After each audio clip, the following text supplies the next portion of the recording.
আসসালামু আলাইকুম রহমতুল্লাহ। প্রিয় দর্শক, আপনারা যে ভিডিওটি দেখতে পাচ্ছেন এটা হলো ৩৬ জুলাই অর্থাৎ আগস্টের ৫ তারিখের দুপুরের পরের ভিডিও।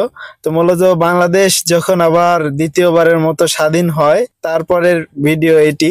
তো মূলত আমরা অনেক অনেক খুশি হয়েছি, বাংলাদেশ থেকে এই স্বৈরাচার সরকার পালিয়ে গিয়েছে এবং বাংলাদেশের স্বাধীনতা ফিরে এসেছে। সেই জন্য মূলত আমরা অনেক খুশি হয়েছি আমরা প্রবাসীরা, কারণ আমরা সব সময় ছাত্রদেরকে সমর্থন করেছি এবং এই খুশিটা ভাগাভাগি করতেছি আমরা সকলে মিলে।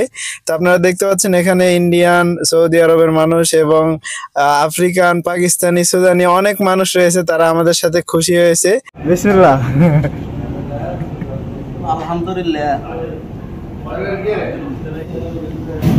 কিসের মিষ্টি এটা? শেখ হাসিনা পদত্যাগের মিষ্টি। মিষ্টি দেখালাম, তার স্বাধীন হয়েছে নতুন করে। আগে মুক্তিযুদ্ধ দেখি না, এবার একটা দেখলাম। Bye bye Hasina, bye bye Hasina. আলহামদুলিল্লাহ। বাই বাই হাসিনা, আলহামদুলিল্লাহ।